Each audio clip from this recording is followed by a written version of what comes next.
আর ছাড়বে না, কিন্তু 31 সাল আসার আগে আমার বুবু চলে গেল। বলেন ঠিক কিনা? وتعز من تشاء وتذل من تشاء। আল্লাহ যাকে চান তাকে সম্মান দান করেন, আর যাকে চান তাকে বেইজ্জতি করেন।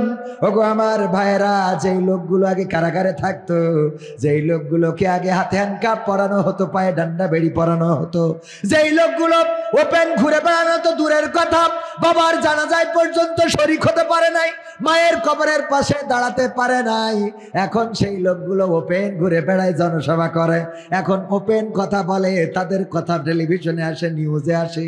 আর যারা এতদিন সব দখল করে রেখেছিল, সেই আল্লাহর ওলিরা পালিয়ে বেড়ায়। বলেন সুবহানাল্লাহ। সুবহানাল্লাহ পড়া যাবে না? যাবে না? এটাই তো আল্লাহর খেলা। ফেরাউন চেয়েছিল ইব্রাহিমকে আগুনে পোড়াবে, চেয়েছিল না? চেয়েছিল কিনা? পোড়াতে কি পেরেছে? কেন পারে নাই? আল্লাহ রাব্বুল আলামিন রহম করেছেন। শুকরিয়া আদায় করেছিল কার? দেখেন, শুকরিয়া, আমি সেই শুকরিয়া নিয়ে আলোচনা করতেছি। শুকরিয়া আদায় করলে নিয়ামত কিভাবে পেয়ে যায়। ইব্রাহিম আলাইহিস সালাম মাকে বলল যে আমাদের রবকে, আমাদের স্রষ্টাকে। বললো আমাদের স্রষ্টা হলো তোমাদের বাবা। কয় আমার বাবার স্রষ্টাকে? কয় তোমার বাবার স্রষ্টা হলো যে আমরা যে দেবতাগুলোর পূজা করি, এই যে এইগুলো। বললো ওর স্রষ্টাকে? কয় ওর স্রষ্টা তোমার বাবা। তাইলে এটা কেমন হইল? ওর স্রষ্টা বাবা, মানে ওর উপরে স্রষ্টা নাই, কিন্তু বানাইছে কে? তোমার বাবা। বাবা বানাইলো, এটা আবার কেমন? যে বাবা বানাইলো সে আবার বাবার স্রষ্টা, যেটা বাবা বানাইলো এটা বাবার স্রষ্টা হয় কিভাবে? খুঁজতে লাগলেন। ফালাম্মা জান্না আলাইহিল লাইলু রাআ কাওকাবান ক্বালা হাযা রাব্বি। কত সুন্দর করে আল্লাহ রেকর্ড করে দিয়েছেন এখানে 3-4টা আয়াত। আল্লাহর কাছে আল্লাহ রাব্বুল আলামিন বলছে যে যখন কি করলো ইব্রাহিম আল্লাহকে খুঁজতে থাকলেন, তখন আকাশে একটা তারকা উদয় হতে দেখে বলল এই তারাটাই হলো আমার রব, আমি এই রবকেই অনুসরণ করি। তারার দিকে অপলক দৃষ্টিতে তাকিয়ে আছে। হঠাৎ করে তারা অস্তমিত হয়ে গেল। ইব্রাহিম আলাইহিস সালাম বললেন যা ডুবে যায় আমি তার প্রতি কখনো আসক্ত হতে পারি না, আমি তাকে রব মেনে নিতে পারি না। ফালাম্মা রাআল কমারা বাজিগান ক্বালা হাযা রব্বি। হ্যাঁ, এইভাবে পরের আয়াতে আল্লাহ রাব্বুল আলামিন আবার বলছেন যখন দেখলেন যে সূর্য উদিত হয়েছে, তখন বললেন এটাই আমার রব, এটাই আমার স্রষ্টা। আবার চন্দ্র, যখন চন্দ্র উদিত হয়েছে, এটাই আমার রব। যখন চন্দ্র আবার ম্লান হয়ে গেল, সকালে সূর্য উদিত হইলে চন্দ্রের আলো আস্তে করে হারিয়ে গেল, তখন বলল না এটা রব হইতে পারে না। সূর্য দেখে বলল বলা, কি বললো? ফালাম্মা রাআ শামসা বাজিগাতান ক্বালা হাযা রব্বি হাযা আকবার। হ্যাঁ, আল্লাহ রাব্বুল আলামিন রেকর্ড করে দিয়েছেন যে এবার যখন সূর্য উদিত হয়ে গেল, তখন বলল এই সূর্যটাই আমার রব, এটা হলো আরো বড়, তারার চেয়ে চাঁদ বড় ছিল, চাঁদের চেয়ে সূর্য বড়, সুতরাং এটা আমার রব। কিন্তু যখন সূর্য অস্তমিত হয়ে গেল, তখন কি বলল? তখন কি বলল? সবার মুখস্থ আছে, এইটা অন্তত মুখস্থ আছে। ইন্নী ওয়াজ্জাহতু ওয়াজহিয়া লিল্লাযী ফাতারাস সামাওয়াতি ওয়াল আরদ হানিফান ওয়া মা আনা মিনাল মুশরিকিন। আমার ইব্রাহিম আলাইহিস সালাম বললেন ওগো আল্লাহ, আমি এখন বুঝতে পেরেছি ওই তারা আমার রব নয়, ওই চন্দ্র আমার রব নয়, ওই সূর্য আমার রব নয়, আমার স্রষ্টা নয়, আমার আল্লাহ নয়। আমি আমার মুখটা ঘুরিয়ে দিলাম তার দিকে।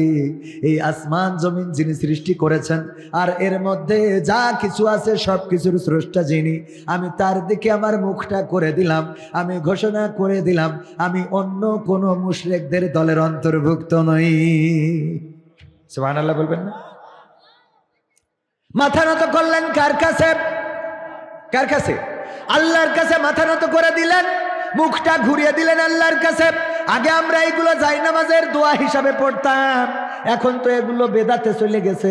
এখন এগুলো নাকি বেদাত। বেদাত বলতে বলতে দাঁত কোনটা খুঁজে পায় না। ভালো কাজ করলেই বেদাত, খারাপ কাজ করলে ওদের নিয়ে কোনো প্রশ্ন নেই। কথা কয় না? নামাজ পড়লে, নামাজ না পড়ে যে ওর কাছে কোনোদিন যাই দাঁড়াতে দেখলাম না, যে পড়ে ওর এসে বলে হাত কপালের পরে বাঁধ। ঠিক না বে ঠিক? এক ইমাম সাহেব এক মসজিদে যেয়ে বুঝতে পারলো যে এখানে যখন পাওয়ারে আসে একবার আহলে হাদিস যারা ওরা পাওয়ারে আসে, একবার মাযহাবপন্থী যারা তারা পাওয়ারে, মাযহাব আল্লাহ মাযহাব দুই দলের লড়াই চলে। যখন যারা পাওয়ারে আসে সেই দলের ইমাম থাকে, আর ওদের গোলমাল হয় হাত বাঁধা নিয়ে, আমিন জোরে বলা আসতে বলা নিয়ে। ইমাম সাহেব বুঝে উনি যেয়ে নামাজে দাঁড়াইল, আল্লাহু আকবার, কপালের পরে হাত বাইতেছে।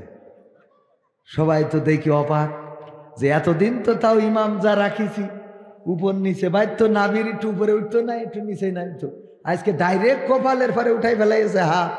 ইমামের নামাজ শেষে বলছে যে হুজুরে করলেন কি? কি করলাম? কপালের পরে হাত বাঁধলেন। এতদিন তো শুনেছি হয় নাবির উপরে, বুকির উপরে, নাই নাবির নিচে, কোনো না কোনো এক জায়গায় আছে, নাই হাত ছেড়ে দিয়ে, কিন্তু আল্লাহু আকবার বলে কপালে হাত বাঁধা তো কোনো হাদিসই পাইনি। কয় হাদিস লাগবে না, এখানে ইমামতি টিকা রাখার জন্য এটা করেছি। কারণ নাভির উপরে নিচেই বাইরলে যদি ইমামতি চলে যায় তো কপালে বাঁধবো। আরো একটা কারণে কপালে বাঁধিছি, সেটা এই যে আমি এসে বুঝলাম যে আমাদের নাভির উপরে নিচেই কোনো দোষ নেই, যত দোষ কপালের। যত দোষ কনের? তো কপাল ঠিক করে নি আগে। কি ঠিক করতে হবে? আগে কপাল ঠিক করা লাগবে। ওগো আমার ভাইয়েরা, ঐক্যবদ্ধতা ছাড়া এই দেশে শান্তি আসা সম্ভব? প্রশ্ন করেছে শায়েখের কাছে ডাক্তার মিজানুর রহমান, আজহারি রস শোনা যাবে কিনা। শায়েখ কত সুন্দর করে এই ব্যক্তিটার সম্বন্ধে নেগেটিভ কথা বলে দিলেন। আহা, আল্লাহর কাছে দায়ী থাকবেন। কার কাছে দায়ী? আল্লাহর কাছে দায়ী থাকবেন। ইব্রাহিম আলাইহিস সালাম কি বললেন? আল্লাহর কাছে মাথা নত করে দিলেন, আল্লাহ তোমার দিকে মুখ ঘোরালাম। এই কথাটা বলতে যে আমাদের আগে যায় নামাজের দোয়া বলে এই আয়াতটা পড়া হতো। এখন পড়েন আর না পড়েন, এইটার অর্থ জানলে যদি বলেন যে ইন্নী ওয়াজজাহতু ওয়াজহিয়া লিল্লাযী ফাতারাস সামাওয়াতি ওয়াল আরদ হানিফা ওয়া মা আনা মিনাল মুশরিকিন, এই কথাটা যদি বলেন তাইলে অন্তত মুশরিক মার্কা দল থেকে নিজেকে ছাড়াই নেওয়া হয় না? হয় না? ইব্রাহিম আলাইহিস সালাম নিজেকে ছাড়াই নিলেন এবং আল্লাহর কাছে অবনমিত করে দিলেন। আর বিনিময়ে যখন ফেরাউনের বাহিনী, যখন নমরুদের বাহিনী আগুনে ফেলতে চেয়েছিল, আগুনে ফেলার সব পরিকল্পনা বাস্তবায়ন করলো এবং আগুনেও ফেললো। ফেলার পরে ইব্রাহিম আলাইহিস সালাম পুড়ে ভস্ম হয়ে গিয়েছিল। বলেন ঠিক কি না? ও না, তাহলে ঠিক আছে। আমি একটু মাঝে মাঝে ট্রাই করি যে আমার শ্রোতারা কতটুকু অ্যাক্টিভ, একটু অ্যাক্টিভ হওয়ার দরকার আছে না নাই? ওগো আমার ভাইরা, ইব্রাহিম আলাইহিস সালাম নমরুদকে এই কথা বলে নাই, ওগো নমরুদ আমি এবার থেকে তোমার দল করব, তোমার মতে চলবো, তোমার পথে চলবো। এতদিন আমি দাড়ি পাল্লা ধানের শেষ করে ভুল করেছি। কথার কথা বোঝেননি? এখন থেকে তোমার দলে, এখন থেকে তোমার দল ছাড়বো না, এই কথা বলে নাই। বরং ফেরেশতারা আসলো যে ওগো ইব্রাহিম সাহায্য করবো নাকি? ইব্রাহিম আলাইহিস সালাম বললেন তোমরা এসেছো কি আল্লাহ পাঠিয়েছে নাকি? কয় না, আল্লাহর থেকে অনুমতি প্রার্থনা করে তারপরে এসেছি। ইব্রাহিম আলাইহিস সালাম বললেন চলে যাও, চলে যাও, সেই রবের কাছে চলে যাও যেই রবের কাছ থেকে তোমরা অনুমতি নিয়ে এসেছো। আমার অবস্থা তোমাদের থেকে সেই রব আরো ভালো জানে। ভালো জানেন কে? আল্লাহর শুকরিয়া আদায় করার কারণে, আল্লাহর কাছে নিজেকে নিবেদিত করার কারণে, আল্লাহর প্রতি অনুগত হওয়ার কারণে, ওই বিপদের মধ্যেও আল্লাহকে ভুলে না যাওয়ার কারণে আল্লাহ বললেন ইয়া নারু কুনি বারদাও ওয়া সালামান আলা ইব্রাহিম। ওগো আগুন, তুমি আমার ইব্রাহিমের জন্য ঠান্ডা আরামদায়ক হয়ে যাও। ঠান্ডা আরামদায়ক হয়ে গেল, ফুলের বাগান হয়ে গেল। ফেরাউন নমরুদ বলল আই রে আগুন, আমি তোরে এত করে জ্বালাইলাম, এত করে পুড়াইলাম, 16টা বছর খাওয়াইলাম, আমার আর্মি, আমার বিডিআর, বিজিবি, আমার পুলিশ, আমার র্যাব, আজকে কেন তোমরা ফায়ার করতে পারো না? বন্দুকে কি গুলি নেই? কথা কয় না? বলেছে না বলে নাই? একদম মিল খুঁজে নেবেন যে ওরে আগুন কেন মারতে পারো না? এত করে তেল ঢাললাম, সবিন তেল, সবিন তেল না কিরাসিন, পেট্রোল, গাছ, কাঠ, আমার সৈন্যবাহিনী সব লাগাই দিলাম, আমার শত্রুরে পুড়াতে হবে। আর আজকে তোমাদের কি হলো? গুলি কেন বের হয় না? মানে আগুনে কেন পুড়ায় না? আপনারা আবার অন্য জায়গায় নিয়ে যান না। কথা কি বোঝা গেছে? ও আমার ভাইয়েরা, আগুন কেন পুড়ায় না? পুড়ায় না। আগুনের জবান আল্লাহ খুলে দিলেন। আগুন বলল ওরে নমরুদ আসো। ইব্রাহিম, নমরুদ বলল আগুন তোমার কি কোনো ক্ষমতা নাই, পাওয়ার নাই? আগুন বলল নমরুদ তুমি এসে দেখো আমার পাওয়ার আছে কি নাই। কথা কয় না? পাওয়ার আছে কিনা এসে দেখো। এই দেশে এমন ঘটনা ঘটে গেল, ভাইয়েরা আমার, এই দেশের চেয়ারটা ধরে রাখতে চেয়েছিল, ক্ষমতা ছাড়বে না, ক্ষমতার চেয়ার ছাড়বে না, কিন্তু আল্লাহ রাব্বুল আলামিন ছোট ছোট বাচ্চা শিশুদেরকে রাস্তায় নামিয়ে দিলেন।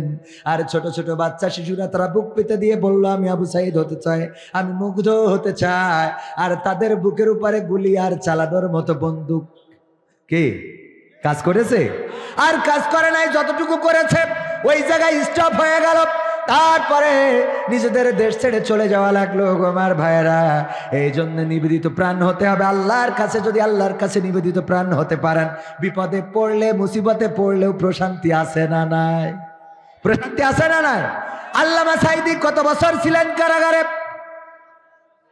13 বছর। কত বছর? টেকনাফ থেকে তেতুলিয়া, রূপসা থেকে পাথুরিয়া, একটি নামে সবাই যাকে চেনে। 1-2 জন নয়, 1.5 শতাধিক মানুষ জীবন দিল শুধু জারি প্রেমে। সেই মানুষের মুক্তি চেয়ে যেতাম আমি গান গে, সেই মানুষের মুক্তি চেয়ে যেতাম আমি গান গে। সেই মানুষটি নাই দুনিয়ায় নাই, আজ আর মুক্তি চাওয়ার নাই প্রয়োজন নাই রে, আজ আর আমার গানের নাই প্রয়োজন নাই, আজ আর মুক্তি চাওয়ার নাই প্রয়োজন নাই গো, আজ আর আমার গানের নাই প্রয়োজন নাই। আল কোরআনের মধুর বাণী বলতো সুরে সুরে, নবীর বাণী পৌঁছে দিত বিশ্বটাতে ঘুরে। আল কোরআনের মধুর বাণী বলতো সুরে সুরে, নবীর বাণী পৌঁছে দিত বিশ্বটাতে ঘুরে। তার মুখের বয়ান শুনে হতো মুসলমান, বুকের সাথে বুক মিলিয়ে ধন্য কত প্রাণ। সেই মানুষের মুক্তি চেয়ে যেতাম আমি গান গে, সেই মানুষের মুক্তি চেয়ে যেতাম আমি গান গে। সেই মানুষটি নাই দুনিয়ায় নাই, আজ আর মুক্তি চাওয়ার নাই প্রয়োজন নাই গো, আজ আর আমার গানের নাই প্রয়োজন নাই, আজ আর মুক্তি চাওয়ার নাই প্রয়োজন নাই রে, আজ আর আমার গানের নাই প্রয়োজন নাই। লাখো লোকের সমাগম হতো তার সে মাহফিলে, এসব দেখে আবু জাহেলের কলিজা যেত জ্বলে। ঠিক না বেঠে? লাখো লোকের সমাগম হতো তার সে মাহফিলে। আজকে মিজানুর রহমান আজহারি ভাইয়ের মাহফিলে যে পরিমাণ লোক হচ্ছে, আল্লাহর ওলিরা থাকলি মাথা নষ্ট, মানে কাপড় নষ্ট করে ফেলত। ঠিক না বেঠিক? ঠিক না বেঠে? লোক অত পরিমাণ হইতো না, তাই দেশে থাকতে দেয় না। তাহলে এখন যে অবস্থা, এই লোক দেখার পরে মাথায় কাজ করতো? কথা কয় না।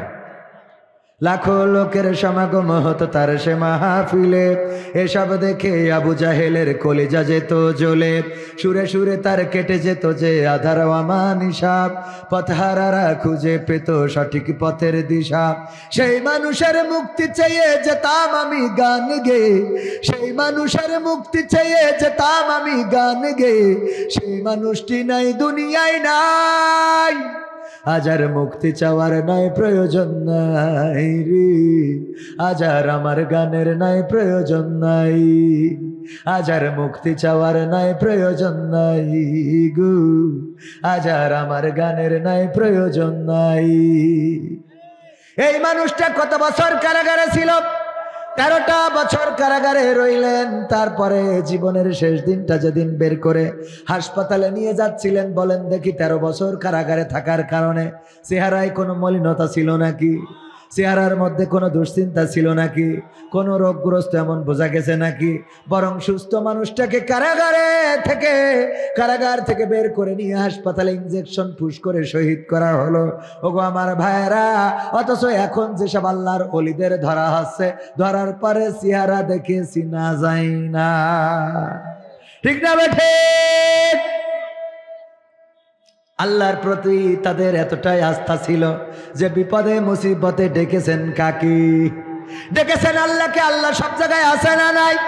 যদি কেউ ঘরের মধ্যে থেকে আল্লাহকে ডাকেন, আল্লাহ আছে না নাই? যদি কেউ মাঠের মধ্য থেকে ডাকেন তাও আল্লাহ ডাকের সাড়া দেন, যদি কেউ অন্ধকার থেকে ডাকেন আল্লাহ সাড়া দেন, যদি কেউ দিনের আলোতে ডাকেন তাও আল্লাহ সাড়া দেন, যদি কেউ একাকিত্বে ডাকেন তাও আল্লাহ সাড়া দেন, যদি কেউ সব মানুষের মধ্য থেকে ডাকেন তাও আল্লাহ সাড়া দেয় না, দেয় না। আল্লাহ সাড়া দিয়েছেন তার প্রমাণ যখন ইউনূস আলাইহিস সালাম মাছের পেটের মধ্যে চলে গেল, আল্লাহর নবী বললেন লা ইলাহা ইল্লা আনতা সুবহানাকা ইন্নী কুনতু মিনাজ জালিমিন। ডেকেছেন কাকে? বলেছেন কার সাথে? আল্লাহ রাব্বুল আলামিন ডাকে সাড়া দিয়েছেন না দেয় নাই? আল্লাহ রাব্বুল আলামিন সাড়া দিলেন। আল্লাহ বললেন ওগো ইউনূস, তোমার ডাক তোমার মা শোনে নাই, তোমার বাবা শোনে নাই, তোমার গ্রামের মানুষ শোনে নাই, তোমার বন্ধুরা শোনে নাই। তুমি এমন সময় এমন জায়গা থেকে ডেকেছ, 3টা অন্ধকার ছিল, 1 ছিল রাতের অন্ধকার, 2 ছিল পানির অন্ধকার এবং 3 ছিল মাছের পেটের অন্ধকার। এই 3টা অন্ধকারের মধ্য থেকে যখন চিৎকার করে ডাক দিয়েছ আমি আল্লাহকে, পৃথিবীর কোনো মানুষ তোমার কান্নার আওয়াজ শোনে নাই, তোমার কষ্টের কথা শোনে নাই। আমি আল্লাহর আরশে আজিম থেকে শুনলাম আর তোমার ডাকে সাড়া দিলাম। আমি মাছের পেটের মধ্যে যন্ত্রণা বাড়িয়ে দিলাম, মাছের পেটের মধ্যে জ্বালা যন্ত্রণা বেড়ে গেল, আর ওই মাছ তোমার নিরাপদ গন্তব্যে আবার রেখে আসলো। বলেন সুবহানাল্লাহ। তুর পাহাড় পুড়ে গিয়েছে, মুসা আলাইহিস সালাম পড়ে নাই, এখন আমরা সুরমা হিসেবে ব্যবহার করি। আল্লাহর নূর প্রদর্শন করেছিলেন, আল্লাহকে বললেন আল্লাহ তোমাকে কি একটু দেখা যাবে? কেন না দেখে কি বিশ্বাস করে না? কয় করি, কিন্তু যদি একটু দেখাইতে তাইলে ভালো লাগতো, যদি একটু দেখাইতে। আল্লাহ নূরের ঝুলকানি ঝলকানি দিয়েছেন, আর তাতে করে নূরের ঝলকে তুর পাহাড় পুড়ে গিয়েছে, মুসা আলাইহিস সালাম পড়ে নাই। বলেন সুবহানাল্লাহ। যখন কুষ্ঠরোগ হলো আইয়ুব আলাইহিস সালামের সমস্ত শরীরে ঘাপ পোকায় ভরে গেল, সমস্ত শরীর পোকাগুলো কিলবিল কিলবিল করতে থাকলো, স্ত্রীরা সব চলে গেল রহিম আলাইহিস সালাম ছাড়া। শয়তানের সাথে আল্লাহ চ্যালেঞ্জ করেছিলেন, আল্লাহর সাথে শয়তান চ্যালেঞ্জ করেছিল, আল্লাহ তুমি যদি তোমার আইয়ুবকে কষ্ট দাও তাইলে তোমার জিকির করবে না, তোমার ডাকবে না, তোমার প্রশংসা করবে না। আল্লাহ রাব্বুল আলামিন আমি আমার ইউনূসকে আমি পরীক্ষা করব, সন্তানগুলো মারা গেল, সম্পদগুলো কেড়ে নিলেন, ঘর বাড়ি সব ধ্বংস হয়ে গেল, তারপরেও আল্লাহর জিকির করে আইয়ুব আলাইহিস সালাম। আল্লাহ রাব্বুল আলামিন সমস্ত শরীরে ঘা দিলেন, ঘায়ের সাথে পোকা দিলেন, তারপরেও জিকির করে। শয়তানের বলে দেখ আমার বান্দা, আমার গোলাম, আমার আইয়ুব এখনো আমার নাম জপে। শয়তান বলল আল্লাহ তুমি যদি জিহ্বাতে দাও তাইলে রাগ করি আর তোমার নাম জপবে না। যখন জিহ্বার পরে ঘা হয়ে গেল, পোকাগুলো কিলবিল করতে থাকলো, আইয়ুব আলাইহিস সালাম বললেন আল্লাহ এতদিন তোমার কাছে অভিযোগ করি নাই, এতদিন তোমারে বলি নাই, এতদিন তোমার কাছে কোনো কমপ্লেইন করি নাই, কিন্তু আজকে তো আল্লাহ কমপ্লেইন না করে পারলাম না। ওগো আমার রব, তুমি আমার সন্তানগুলো কেড়ে নিয়েছো, আমার সম্পদ কেড়ে নিয়েছো, আমার বিবিদেরকে কেড়ে নিয়েছো, আমার ঘর বাড়ি ধ্বংস করে দিয়েছো, আমার এতে কোনো দুঃখ নাই। আমার সমস্ত শরীরে ঘা, সমস্ত শরীরে পোকা, তাও কোনো দুঃখ নাই। কিন্তু আল্লাহ আজকে এমন একটা জায়গায় তুমি আমার পোকা দিলে, এমন একটা জায়গায় তুমি আমার পোকা দিয়েছ, যেই পোকা যদি আমার জিহ্বাটা খেয়ে ফেলে তাইলে আমি কেমন করে তোমার নামের জিকির করব? আল্লাহু আকবার। আমি কেমন করে তোমার নামের জিকির করব? ওগো আল্লাহ তোমার জিকির করার তৌফিক দাও, সব ধ্বংস করে দাও, কিন্তু জিহ্বাটাকে বাঁচিয়ে রাখো, যেন তোমার জিহ্বা, তোমার দেওয়া জিহ্বা দিয়ে একটু আল্লাহ আল্লাহ বলে ডাকতে পারি, যেন সুবহানাল্লাহ বলতে পারি, যেন আলহামদুলিল্লাহ বলতে পারি। আল্লাহ রাব্বুল আলামিন শয়তানকে বললেন ওগো শয়তান, আমার আইয়ুবকে সব পরীক্ষা করা হয়ে গেল, তার জিহ্বায় পোকা দিলাম, সে আমার ডাকার জন্য জিহ্বাটাও ধ্বংস করে দিতে নিষেধ করে দিয়েছে। সুতরাং শয়তান তুমি হেরে গেছো, আমার বান্দা আমার জিকির করবে, আমার শুকরিয়া আদায় করবে, আমার প্রতি কৃতজ্ঞ থাকবে, এই হলো আমার বান্দা। বলেন সুবহানাল্লাহ। আল্লাহকে ডাকবেন, আল্লাহ সাড়া দিবেন। এমন ভাবে অসংখ্য ঘটনা আছে, আল্লাহকে চেয়েছে যারা, আল্লাহকে পেয়েছে তারা। শিল্পী গানে গানে বলেছে, বলবো কেউ বলে বলুক তোমায় চেনা বড় কঠিন দায়, কেউ বলে বলুক তোমায় চেনা, তোমার প্রেমে যে মজেছে মাওলা, তোমার প্রেমে যে মজেছে মাওলা, প্রেমে ডুবে মরেছে কেউ বলে বলুক তোমায় চেনা বড় কঠিন দায়, কেউ বলে বলুক তোমায় চেনা। ইব্রাহিমকে হাত পা বেঁধে নমরুদ মনের জ্বালা মিটাতে সিটকে দিল আনালো কূপে। ঠিক না বেঠিক? ইব্রাহিমকে হাত পা বেঁধে নমরুদ মনের জ্বালা মিটাতে সিটকে দিল আনালো কূপে। তুমি সেই অনলে ফুল ফুটাইলে, সেই অনলে ফুল ফুটাইলে, নিখুঁত কলা কৌশলে কেউ বলে বলুক তোমায় চেনা বড় কঠিন দায়, কেউ বলে বলুক তোমায় চেনা। ইসমাইলের গলা খানি দুভাগ হবে ভেবে স্বামী, অবলারে করলা কুরবানি। কি মিক্সার নিয়ে আসেন যে কোনো এখানে বাড়ি টাড়ি কিছু দেয় না? এটা রিভার্ব দেন, গানের সময় একটু ডিলে দেন, মেশিন নিয়ে আসবেন, কাজ হবে না তো আনার দরকার কি? ইব্রাহিমের গলা খানি দুভাগ হবে ভেবে স্বামী, অবলারে করলা কুরবানি। তুমি মুসাকে ছেড়ে তুর পুড়াইলে, মুসাকে ছেড়ে তুর পুড়াইলে, নিখুঁত কলা কৌশলে কেউ বলে বলুক তোমায় চেনা বড় কঠিন দায়, কেউ বলে বলুক তোমায় চেনা। কি যে ভেবে নদীর মাঝে ঠাই দিলা ইউনুসকে পেটে, রাখে আল্লাহ আমারে বলকে। তুমি মরিয়মকে মা বানাইলে, মরিয়মকে মা বানাইলে, নিখুঁত কলা কৌশলে কেউ বলে বলুক তোমায় চেনা। মনটা ঠিক করে না কোনো, এটা ঠিক করে এনে খালি আমি যা বলছি সেটাই ডেলিভারি দেয়। কেউ বলে বলুক তোমায় চেনা বড় কঠিন দায়, কেউ বলে বলুক তোমায় চেনা। তোমার প্রেমে যে মজেছে মাওলা, তোমার প্রেমে যে মজেছে মাওলা, প্রেমে ডুবে মরেছে কেউ বলে বলুক তোমায় চেনা। মারহাবা বলা যাবে না? আল্লাহকে চিনেছিলেন, আল্লাহকে ডেকেছিলেন, আল্লাহকে পেয়েছিলেন। শুধু নবীরা ওলিরা পেয়েছেন তা না, বর্তমান সময়েও আপনারা যদি দেখেন বায়েজিদ বোস্তামি, শাহজালাল, এমনি আল্লাহর আউলিয়াগণ আল্লাহকে যেভাবে চেয়েছে তারা পেয়েছে, আল্লাহকে ডেকেছে তারা পেয়েছে।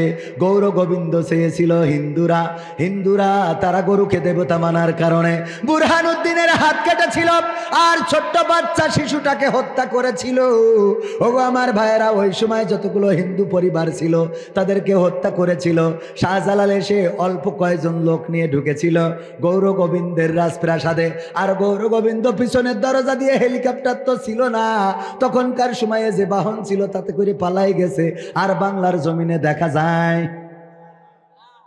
তেমনি ভাবে মিলাই নেন, এখনকার সময়ও ঘটে না, ঘটে না, কথা কয় না।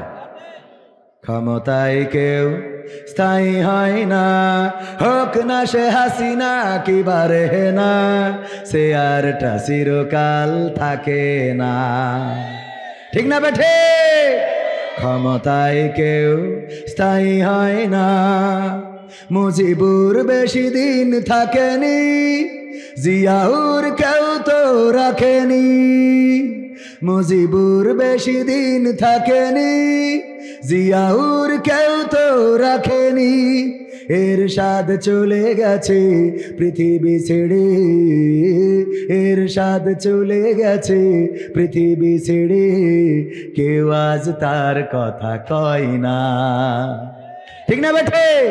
ক্ষমতায় কেউ স্থায়ী হয় না, হাসিনা ক্ষমতা ধরে রাখতে আয়না ঘর বানিয়েছিল জনগণের রোশনালে, দাদার দেশে পালিয়ে গেল। হাসিনা ক্ষমতা ধরে রাখতে আয়না ঘর বানিয়েছিল জনগণের রোশনালে, দাদার দেশে পালিয়ে গেল। ডিবি হারুনের পাশে আর, ডিবি হারুনের পাশে আর পরিমণিদের দেখা যায় না। ঠিক না বেঠে? এখন কি তাদের দেখা যায়? না, দেখা যায় না। তারাও আসে না, আবার এরাও যাওয়ার সুযোগ নাই। যতদিন সুযোগ ছিল ততদিন যেভাবে পেরেছে, যেভাবে চেয়েছে, একে অপরের সাথে দেখা করেছে, দেখা হয়েছে। ওগো আমার ভাইয়েরা, এই বাংলার জমিনে জুলুম করে, নির্যাতন করে বাংলার জমিন শুধু নয়, আল্লাহর জমিনে পার পাওয়া যাবে না। কারণ আল্লাহ রাব্বুল আলামিন যখন কেউ জুলুমের সীমা অতিক্রম করে তখন তার রহমত বর্ষণ করে দেন। বলেন সুবহানাল্লাহ। আবাবিল পাঠিয়েছিলেন কার ধ্বংস করার জন্য? কার? আব্রাহার। কারণ কি? মক্কা ধ্বংস করতে এসেছিল। ওই সময় মক্কাবাসী আব্রাহার সৈন্যের সামনে দাঁড়াবে এই ক্ষমতা ছিল না। এই জন্য আব্দুল মুত্তালিব কাবার দরজায় হাত রেখে বলেছিল, ওগো কাবার মালিক, তোমার কাবা তুমি রক্ষা করো। আমার সেই ক্ষমতা নাই যে ক্ষমতা দিয়ে বাদশা আব্রাহার পাশে দাঁড়াবো, তার প্রতিবাদ করব। আল্লাহ রাব্বুল আলামিন রক্ষা করেছে না করে নাই? কি পাঠিয়েছিলেন? আবাবিল। বর্তমান সময়ে মনে করেন না যে শেখ হাসিনার কথা বলছি। আপনার গ্রামেও কোনো জুলুমবাজ থাকলে দেখবেন যে তার মৃত্যু হবে এমন, তার পরিস্থিতি হবে এমন যে এক সময় মানুষ কুত্তাকে মূল্যায়ন করবে, কিন্তু তাকে নয়। আছে না নাই? মাঝে মাঝে উদাহরণ দিতে যেয়ে বলি, অনেক সময় দেখা যায় খুব করে ধমক দেয়, শাটার খুলবি না, একেবারে কাঠি খুলে ফেলবো। আছে না? খবরদার শাটার খুলবে না, কাঠি খুলে ফেলবো। আমার মাইকালা ভাইরা বোঝে না, ওই দেখি মাইকি কমিকো ডিলে মিলে মারে, এই জায়গায় মনিটর, আমি যেইটা পাই সেইটাই কিছু নাই। অথচ এইটা ঠিক করার দরকার ছিল ওনাদের আগে, কারণ বক্তা না পাইলে শ্রোতা শুনবে কি করে, এগুলো বোঝা দরকার। ভাইয়েরা আমার, ওই দিকে বাড়ি মারি লাভ নেই, এনে বাড়ি দেন দুটো, ভাল লাগবে। ও আমার ভাইয়েরা, অনেকেই বলেন এই শাটার খুলবি না, একেবারে তোর শাটার খুলি ফেলবো। হঠাৎ যদি আল্লাহ এক পাশ আউট করে দেয়, নেটওয়ার্কের বাইরে, এরকম হয় না? এটারে কি বলে? প্যারালাইজড। কি বলে?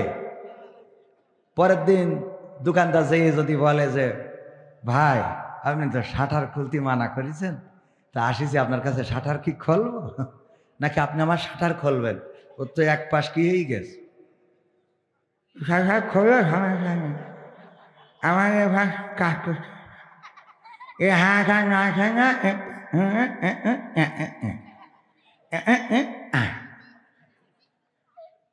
ঠিক না বে? ঠিক।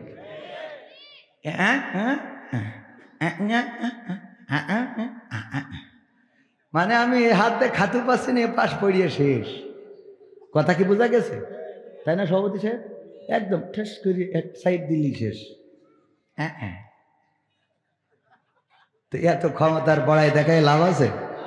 রূপের বড়াই করিস না রে, রূপ চিরদিন থাকে না। রূপের বড়াই করিস না রে, রূপ চিরদিন থাকে না। নিজের মুখটা দেখা একদিন হইবে রে তোর যন্ত্রণা। নিজের মুখটা দেখা একদিন হইবে তোমার যন্ত্রণা।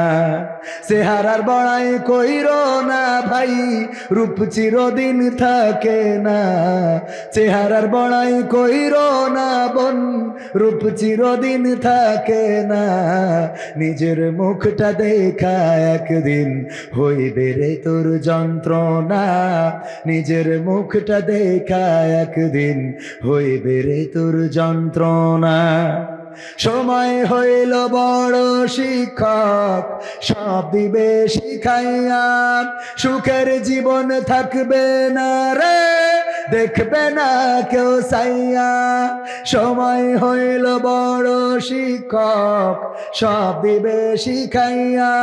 সুখের জীবন থাকবে না রে, দেখবে না কেউ চাইয়া, মরার আগে মরবি রে তুই, জ্বালা সইতে পারবি না, মরার আগে মরবি রে তুই, জ্বালা সইতে পারবি না, নিজের মুখটা দেখা একদিন হইবে রে তোর যন্ত্রণা, নিজের মুখটা দেখা একদিন হইবে রে তোর যন্ত্রণা।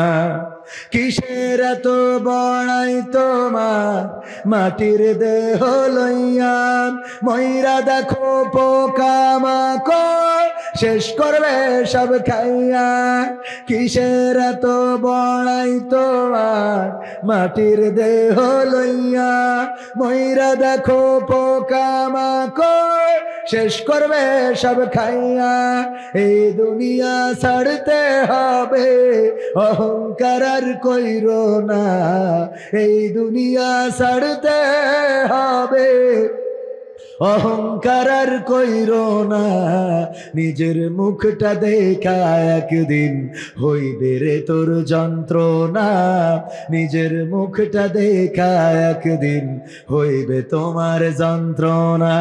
ক্ষমতার বড়াই কইরো না ভাই, সে আর চিরদিন থাকে না, পাওয়ারের বড়াই কইরো না বোন, সে আর চিরদিন থাকে না, নিজের মুখটা দেখা একদিন হইবে তোমার যন্ত্রণা, নিজের মুখটা দেখা একদিন হইবে রে তোর যন্ত্রণা। ঠিক না বেঠে? একদিন গোশত থাকবে কিন্তু দাঁত থাকবে না, কথা কয় না। কষাইনো গোশত নিয়ে আইসি খায়, আবার খাওয়া খাই বিয়া না খাইয়ে দিলি খাইবে, মানে বিল আন্ডার করে দিলি খাতি পাইতি, তো দাঁত নেই, কথা কি বোঝা গেছে? বিল আন্ডার করি গুলাইয়ে দিলি গোশত খাতি পারবে। এই দিন আসবে না আসবে না? এখন গরুর গোশ দেখবেন আর খালি জীবের নাল পড়বে। আহা, এই দিন আমাদের বেঁচে থাকলে আসতে পারে না পারে না? সুতরাং এই জীবনের অহংকার, লড়াই বড়াই কোনো কিছুর কোনো মূল্য আছে? কোনো মূল্য নেই, আমরা বুঝি না, তাই আমরা আল্লাহকে খুঁজি না। যারা বোঝে তারা আল্লাহকে খোঁজে, বলেন সুবহানাল্লাহ। যারা বোঝে না তারা আল্লাহকে খোঁজে না, আল্লাহকে খোঁজে না বলে আল্লাহকেও পায়, খুঁজে পায় কাকে? শয়তানকে। কাকে? অনেকেই বলে যার কেউ নেই তার আল্লাহ আছে, আর যে আল্লাহর খোঁজে না তার শয়তান আছে। আছে না নাই? আমরা কি শয়তানের পথে চলতে চাই? আমরা কার পথে চলবো? রাজি আছেন আপনারা ইনশাআল্লাহ? পবিত্র কোরআনে পাকের সূরা তাহার 55 নম্বর আয়াত তেলাওয়াত করেছি, মনে আছে আপনাদের? মনে আছে? আল্লাহ বললেন কি, মিনহা খলাকনাকুম ওয়া ফিহা নুঈদুকুম ওয়া মিনহা নুখরিজুকুম তারাতান উখরা। সূরাটা মাক্কি সূরা। কি সূরা? এমন সময় নাজিল হয়েছিল যেই সময় ওমর রাদিয়াল্লাহু তাআলা আনহু ইসলাম কবুল করে নাই, কিন্তু এই সূরার তেলাওয়াত শুনেছিলেন। এই সূরার তেলাওয়াত শুনে ওমর রাদিয়াল্লাহু তাআলা আনহু ইসলাম কবুল করেছেন। ওগো আমার ভাইয়েরা, এই সূরাটা তেলাওয়াত করেছিল ওমর রাদিয়াল্লাহু তাআলা আনহুর বোন ফাতেমা রাদিয়াল্লাহু তাআলা আনহা এবং তার ভগ্নিপতি, দুইজন মিলে এই আয়াতটি, এই কোরআন এই সূরাটা তেলাওয়াত করেছিল, সূরা তাহা। এই তেলাওয়াতের সময় ওমর পৌঁছালেন এবং দরজা ভেঙে ঘরে ঢুকলেন, পিটাপিটি শুরু করে দিলেন। কারণ কি? কারণ হলো ওমর যাচ্ছিল নবী মুহাম্মাদের মাথা কাটতে। কার মাথা? কার মাথা? নবী মুহাম্মদ সাল্লাল্লাহু আলাইহি সাল্লামের মাথা কাটতে। আল্লাহ যেই মাথার দায়িত্ব নেয় সেই মাথা কাটার ক্ষমতা কি কারো আছে?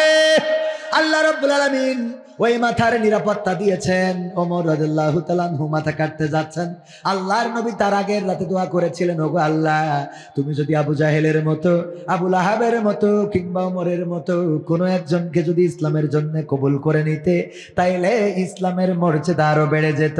দোয়া করেছেন, আল্লাহর নবী কবুল করেছেন কি? আল্লাহর নবীর দোয়া কবুল হয় না? হয় না।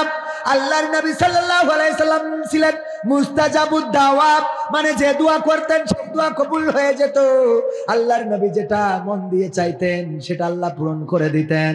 কিবলাতাইন, মসজিদে কিবলাতাইন দেখেছেন না? দেখেন নাই? হাজিরা যারা গিয়েছে ওখানে গেলে দেখবেন দুই পাশে কিবলা আছে না নাই? মসজিদে কিবলাতাইন, দুই পাশে কিবলা, আল্লাহর নবী আসরের নামাজ অথবা জোহরের নামাজ পড়ছিলেন, আর নামাজের মধ্যে চিন্তা করছিলেন, আরে আমার কিবলাটা যদি বাইতুল মাকদাসের দিকে না হয়ে কাবার দিকে হতো, তাইলে অন্তত আমি কাবার দিকে মুখ করে নামাজটা পড়তে পারতাম। আল্লাহর নবী মনে মনে করেছেন, আর কাবা ঘুরিয়ে দিয়েছেন কি? আল্লাহ ঘুরিয়ে দিয়েছেন। আল্লাহর নবীর দোয়া এতটাই কবুল হয়ে যেত। আবু হুরায়রার ঘটনা আপনারা জানেন। আবু হুরায়রা রাদিয়াল্লাহু তাআলা আনহু আল্লাহর নবীর কাছে এসে কান্না করছেন। আল্লাহর নবী বললেন, ওগো আবু হুরায়রা, এত রাতে তুমি কেন এসেছো, কেন কান্নাকাটি করো? আবু হুরায়রা, ঘটনাটা কি? বলল আবু হুরায়রা বলল, ওগো নবী, আমার মা আমার বাড়ি থেকে বের করে দিয়েছে। আমার মা আমার বাড়ি থেকে বের করে দিয়েছে। কারণটা কি? কারণ হলো আমি আপনার দরবারে এসেছিলাম, গভীর রাত হয়ে গেছে। আপনার দরবার থেকে ফিরতে আমার মা মুশরিকা। আমার মা বলল, কোথায় গিয়েছিলে? আমি বললাম, নবী মুহাম্মাদের দরবারে গিয়েছিলাম। আমার মা এতটাই ক্ষিপ্ত হয়ে গেলেন, আমাকে মারধর করলেন, আমাকে পিটালেন। তারপরে বললেন, হয় নবী মুহাম্মাদের কদম ছাড়বি, না হইলে আমার বাড়ি ছাড়বি। আমি বললাম, ওগো মা, তোমার বাড়ি সহ গোটা দুনিয়া ছেড়ে দিতে পারি, কিন্তু নবী মুহাম্মাদের কদম ছেড়ে দিতে পারি না। বলেন সুবহানাল্লাহ। গোটা দুনিয়া ছেড়ে দিতে পারি, গোটা দুনিয়া ছেড়ে দেব, কিন্তু নবীর কদম ছেড়ে দেব না। কত সাহাবী ছিলেন আল্লাহর নবীর প্রতি এমন নিবেদিত প্রাণ। আব্দুল উজ্জা ওরফে আব্দুল্লাহ জুলবাজাদাইন, তার ঘটনা অনেকেই জানেন। চাচাকে বললেন, ওগো চাচা, মদিনায় এসেছে মুহাম্মদ, তার সম্বন্ধে ধারণা কি? তার সম্বন্ধে শুনেছি সে নবী। বলল, চাচা, যদি তাই হয় তাইলে আমরা কি ইসলাম কবুল করতে পারি না? আমরা কি তার প্রতি ঈমান আনতে পারি না? চাচা বলল, অসম্ভব, ইম্পসিবল, এটা হইতে পারে না, এটা কখনোই সম্ভব নয়। কারণটা কি? কারণ আমার বাপদাদা যে ধর্ম করে গেছে, ওই ধর্ম ছাড়া যাবে না।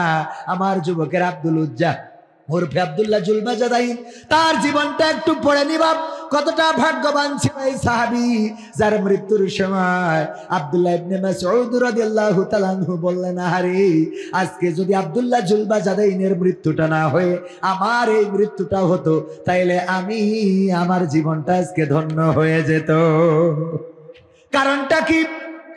কারণ হলো আল্লাহর নবী যুদ্ধের জন্য সাহাবীদের বললেন, যার যা আছে দাও, যে যা পারো দাও। সবাই যার যার সামর্থ্য মতো টাকা দিল, পয়সা দিল। আব্দুল উজ্জা তো টাকাও দিতে পারে নাই, পয়সাই দিতে পারে নাই। কারণ আব্দুল উজ্জা যখন চাচার বলেছিল যে ইসলাম কবুল করবো, চাচা বলল, তাইলে বাড়ি থেকে বের করে দেব। কইল, তাতে আপত্তি নাই। কয়, সম্পদ থেকে বহিষ্কার করবো, আপত্তি নাই। তাইলে ঠিক আছে, তোমার গায়ের জামা, পরনের কাপড়, সেটাও আমার দেয়া খুলে দাও। আব্দুল উজ্জা সেটাও খুলে দিলেন। ঘটনাটা সবার জানা। খুলে দিয়ে মায়ের কাছে গেলেন। মা বলল, ওগো বাবা, তোমার এমন অবস্থা কেন? মা, আমার চাচা ইসলাম কবুল করার অপরাধে আমার সব কেড়ে নিয়েছে, আমার কাছে কি চাও? একটু কাপড় দাও। ওগো মা, পরে আমি নবী মুহাম্মাদের কাছে যেতে চাই। একটা চাদর ছিল, চেলে দিলেন। চাদরটা ছিঁড়ে কিছু গায়ে দিলেন, গায়ে জড়ালেন, কিছু পরলেন। তারপরে নবীর দরবারে গেলেন। আল্লাহর রাসূল কালেমা পড়ায় নাম রেখে দিলেন আব্দুল উজ্জার পরিবর্তে আব্দুল্লাহ। এই আব্দুল্লাহ জুলবাজাদাইন যুদ্ধের সময় বললেন, ওগো নবী, সবাই তো কিছু না কিছু দান করে, আমি তো কিছু দান করতে পারলাম না।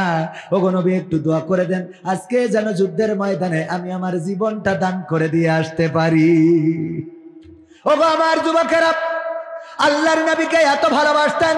আব্দুল উজ্জা বললেন, ওগো নবী, আজকে আপনি যখন টাকা চেয়েছেন, অর্থ চেয়েছেন, সবাই দান করেছি, আমি দিতে পারি নাই, আমি জীবনটা দিতে চাই, দোয়া করে দেন। আল্লাহর নবী দোয়া করলেন, আল্লাহ, আমি আব্দুল উজ্জার রক্তটা কাফেরদের জন্য হারাম করে দিলাম। আব্দুল উজ্জা ওরফে আব্দুল্লাহ জুলবাজাদাইন বললেন, ওগো নবী, আমি চাইলাম জীবনটা দিয়ে আসব, আর আপনি দোয়া করে দিলেন যেন আমার কাফেরেরা মারতে না পারে, আমার রক্তটা হারাম করে দিলেন। আল্লাহর নবী বললেন, আব্দুল্লাহ জুলবাজাদাইন, শোনো, তুমি যদি এরপরে বিছানায় শুয়ে থেকেও মারা যাও, জ্বরে ভুগেও মারা যাও, তোমার মৃত্যুটা আল্লাহ রাব্বুল আলামিন শাহাদাতের মৃত্যু হিসেবে কবুল করে নিবি। সত্যি আব্দুল্লাহ জুলবাজাদাইন জ্বরে ভুগে মারা গেলেন। আল্লাহর নবীর কাছে খবর আসলো, ওগো নবী, তাবুতে মারা গিয়েছে আব্দুল্লাহ জুলবাজাদাইন, যে ইসলাম কবুল করার কারণে পরনের কাপড়টাও আনতে পারে নাই। আপনার কাছে এসেছিল, শহীদ হবে তাই দোয়া করতে বলেছিল। ওই সাহাবীটা আজকে ইন্তেকাল করেছেন। ওগো নবী, আল্লাহর নবী বললেন, ওগো আমার সাহাবীরা, তার জানাজা রেডি করো। তোমরা তোমাদের ভাইয়ের সাথে খারাপ আচরণ করো না, তাকে খুব আলতোভাবে ভালোভাবে তার জানাজাটা রেডি করো। আল্লাহর নবীর আদেশ মতো সাহাবীরা জানাজা রেডি করলেন। বিশ্ব নবী সাল্লাল্লাহু আলাইহি সাল্লাম জানাজা শেষে নিজেই কবরের মধ্যে নেমে গেলেন। আব্দুল্লাহ ইবনে মাসউদ বললেন, এই মৃত্যুটা যদি আমার হতো জীবনটা ধন্য হতো। তার কারণ হলো আল্লাহর নবী শুধুমাত্র কবরে নামেনি নাই, যখন লাশটা বয়ে এনেছিল আবু বকর এবং ওমর রাদিয়াল্লাহু তাআলা আনহু দুইজনে লাশটা বয়ে এনেছিল কবরের কাছে এবং আলো ধরেছিল। বেলাল রাদিয়াল্লাহু তাআলা আনহু ইসলামের প্রথম মুয়াজ্জিন বেলাল আলো ধরে দাঁড়িয়েছিল কবরের কাছে। আর বিশ্ব নবী কবরের মধ্যে শুধু নিজে ধরে নামানি নাই, বরং কবরে নামিয়ে মুখটা কিবলার দিকে করে দিয়ে আল্লাহর কাছে দুটি হাত তুললেন। ওগো আমার রব, আজ সন্ধ্যা পর্যন্ত আমি আব্দুল্লাহ জুলবাজাদাইনের পরে সন্তুষ্ট ছিলাম। আমি আব্দুল্লাহ জুলবাজাদাইনের পরে আজ সন্ধ্যা পর্যন্ত সন্তুষ্ট ছিলাম। আল্লাহ, তুমি আমার আব্দুল্লাহ জুলবাজাদাইনের উপরে সন্তুষ্ট হয়ে যাও। আল্লাহর নবী নিজ হাতে কয়েকজনকে দাফন করেছেন, কয়েকজনের লাশ কবরে নামিয়েছেন। তার মধ্যে ভাগ্যবান সাহাবী হলো আব্দুল্লাহ জুলবাজাদাইন, যার লাশটা আল্লাহর রাসূল নিজে হাতে কবরে শুধু নামানি না, বরং আল্লাহর রাসূল দোয়া করেছেন, ওগো আল্লাহ, আমি আমার আব্দুল্লাহ জুলবাজাদাইনের পরে সন্তুষ্ট, তুমি সন্তুষ্ট হয়ে যাও। এমন সাক্ষী যদি নবী দেয়, বলেন এই সাহাবীর আর কি জান্নাত পাইতে কোনো বাধা থাকে নাকি? ওগো আমার যুবকেরা, কার প্রেমে মত্ত হয়েছো, কার প্রেমে পাগল হয়েছো? কোন নেতার পিছনে ঘুরে বেড়াও? লাভ নাই, লাভ নাই। তোমার নেতা তো এমন, যখন বিপদে পড়েছে যার রাস্তা সেই দিকে পালিয়ে গিয়েছে। আর আমার নেতারা রাজপথে থাকে, কোরআনের পক্ষে যারা থাকে তারা নিজেরাই সেনাপতি হয়ে নেতৃত্ব দেয়, লড়াই করে, নিজেরা ফাঁসির কাষ্ঠকে বরণ করে নেয়, কিন্তু কর্মীর নিরাপত্তায় নিজেরা কখনো কুণ্ঠা বোধ করে না, কার্পণ্য বোধ করে না। বলেন ঠিক কিনা? আল্লাহর নবী সাল্লাল্লাহু আলাইহি সাল্লাম সেটাই শিক্ষা দিয়েছেন। তায়েফের ময়দানে নিজেই রক্ত ঝরিয়েছেন। আল্লাহর নবীর রক্ত ঝরেছে, পাতা পায়ের জুতা পর্যন্ত আটকে গিয়েছে। রাসূল আমার রক্তগুলো নিয়ে শরীরে মেখেছেন। সাথে ছিল পালক পুত্র যায়েদ। বলল, গো নবী, এই রক্ত তো আপনার শরীরে ঢুকবে না, কেন আপনি আবার এই রক্তগুলো গায়ে মাখেন? আল্লাহর নবী বললেন, ওগো আমার সন্তান, তুমি জানো না এই জমিনের উপরে আমার রক্ত ঝরেছে? আল্লাহ যেন আমার রক্ত দেখে জমিনের উপরে কোনো গজব নাজিল না করে দেয়। ফেরেশতারা এসে বলল, ওগো নবী, আপনি যদি অনুমতি দেন, দুই পাশে পাহাড় দাঁড়ানো, এই পাহাড় দিয়ে গোটা তায়েফের সব কাফেরকে নিশ্চিহ্ন করে দিতে চায়। আল্লাহর নবী বললেন, ফেরেশতারা, তোমরা যদি কাফেরদেরকে ধ্বংস করে দাও, তাইলে আমি নবী হয়ে আসার দরকারটা কি? আমি কেন আসলাম? আমার কাজটা কি? আমার দায়িত্বটা কি? আমি কার কানে পৌঁছে দেব কালেমার বাণী? সুতরাং তাদের পরে না খোশ হইও না। আল্লাহর কাছে ফরিয়াদ করলেন, আল্লাহ, হয়তো আমি তোমার দায়িত্ব পালনে এখনো যোগ্য হতে পারি নাই, এখনো হয়তো তোমার বান্দারা শুনবে এমন মেসেজ আমি দিতে পারি নাই। আল্লাহ, তুমি আমার অযোগ্যতা ক্ষমা করে দাও। তুমি আমার যোগ্য দাওয়াত দেওয়ার তৌফিক দাও, যেই দাওয়াত পেয়ে যেন তোমার বান্দারা কালেমার পতাকা তলে একত্র হয়ে যায়। ওগো আমার ভাইয়েরা, উহুদের ময়দানে দান্দান মুবারক শহীদ হয়েছে, মাথার হেলমেট ভেঙে মাথায় ঢুকে গিয়েছে। আল্লাহর নবী বেহুশ হয়েছে। এত কষ্ট করেছেন ইসলামের জন্য, 27টি যুদ্ধ করেছেন নিজ হাতে তরবারি নিয়ে। আর আমরা রাসূলের সুন্নাত মানি খাওয়ার শেষে মিষ্টি খাওয়া আর মুখে দাড়ি রাখা, জুব্বা পরা, টুপি পরা, এর বাইরে আমাদের যে আছে এইগুলো মানতে রাজি না। ঠিক না বেঠি? দাড়িতে সুন্নাত, টুপিতে সুন্নাত, পোশাকেও সুন্নাত আছে, পাথরের আঘাত খাওয়া সেটা যে সুন্নাত, কেন মনে হয় না তোমার কাছে? কেন মনে হয় না তোমার কাছে? নবীর প্রেমে তুমি দাওয়াতে তাবলীগ ধারণ করেছো বুকে, সেই তুমি আজ কেন জুলুমের প্রতিবাদে আওয়াজ তোলো না মুখে? ঠিক না বেঠে? নবীর প্রেমে তুমি দাওয়াতে তাবলীগ ধারণ করেছো বুকে, সেই তুমি আজ কেন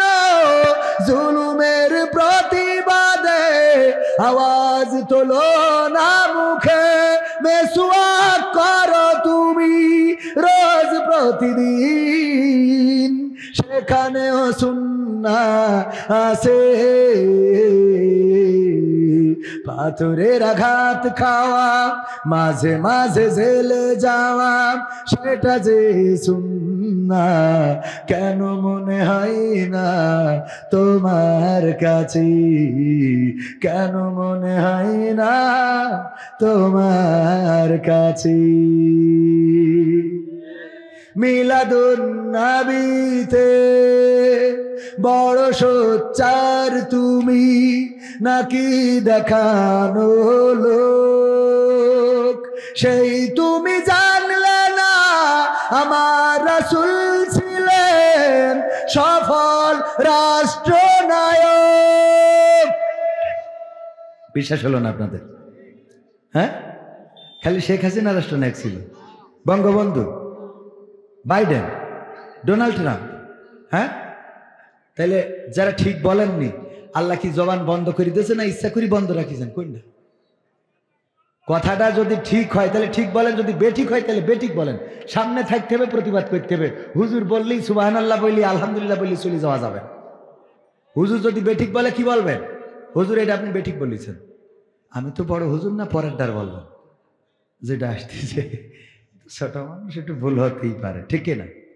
ঠিক না বেঠিক? আমার ভুল হলে কিছু মনে করতে না, এলাকাছে। হ্যাঁ, নিজেদের সন্তান। আমি আমার স্যারের জন্য আইছি না, এলাকায় দাওয়াত নিয়ে লোক। আমি টাকা যাই হোক, সব কথা ক্ষতি হয় না। নিজেদের লোকজন। হ্যাঁ, বাদ আছে? বাদ নেই? সব বলা শেষ?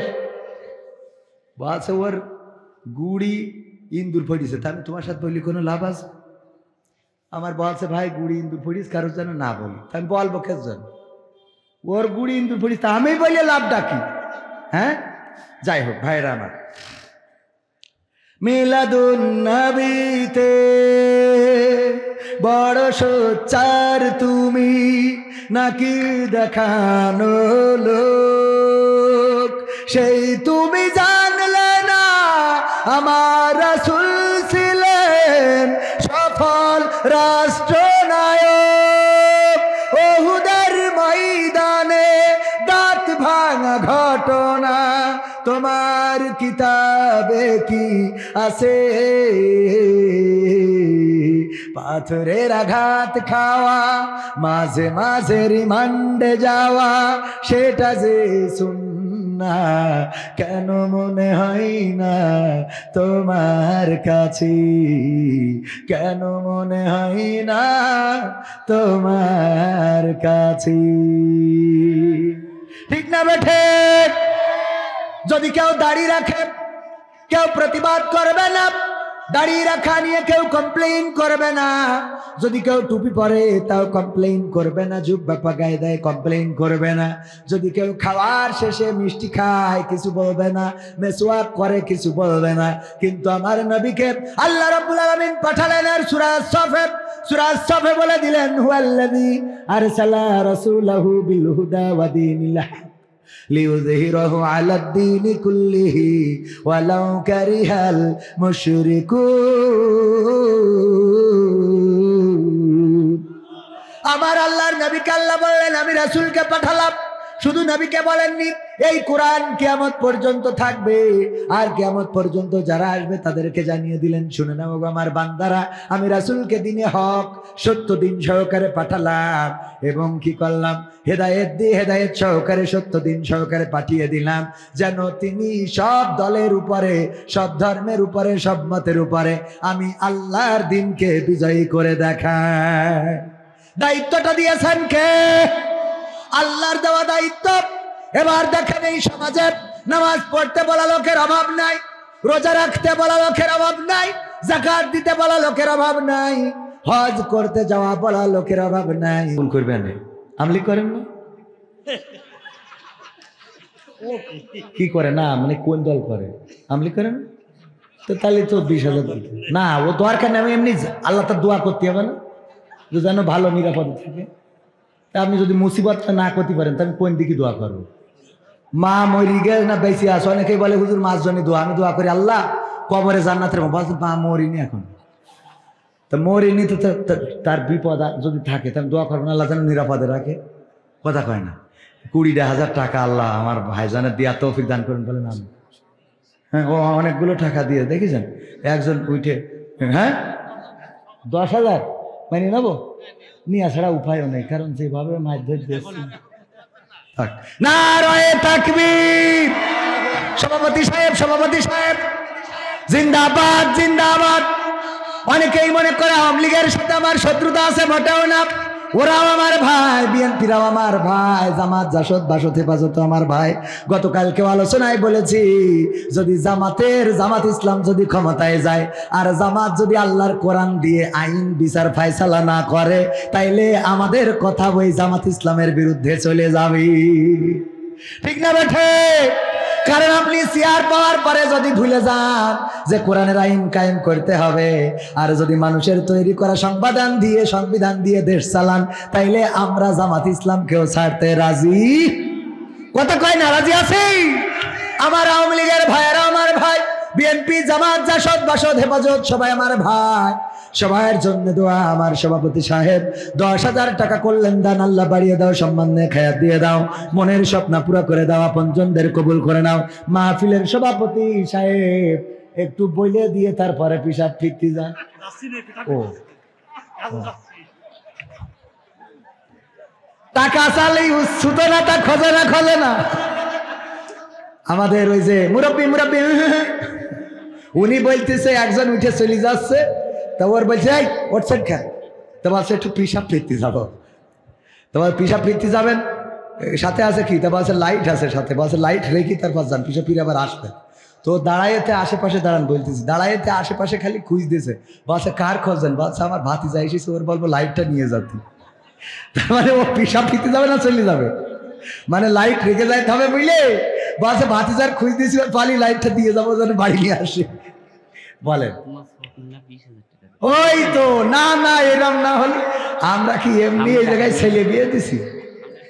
নারায়ে তাকবীর। আমার ছোট নানা কই,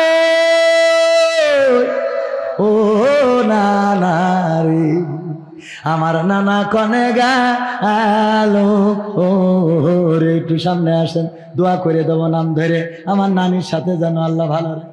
ও আল্লাহ, টাকা তো আপনার বোঝা যাচ্ছে, মাশাআল্লাহ, টাকা আছে যার, চুল নাই তার, ঠিক না বেঠে? কারণ টেনশনে ঘুম হয় না, এত টাকা রাখবো কোথায়? আমার নানা, আমি কব না, কবে কিনা, ঠিক না বেঠে? নারায়ে তাকবীর। ছোট নানা আমার নানার নাম কি জানো? ছোট নানার নাম আব্দুল জব্বার মিঠু আর আব্দুল গফুর টিটু। দেখেন কত নামের মিল, হ্যাঁ, দুই ভাই। আরে কত সুন্দর মন মানসিকতা। 20,000 টাকা আমি মাফ করে দিলাম, 20,000 টাকা আপনি দিলেই চলবে। আল্লাহ দানকে কবুল করে নাও, নেখায়াত দিয়ে দাও, মনের স্বপ্ন পুরা করো। আমার ছোট নানা 20,000 টাকা দিল আল্লাহ, এই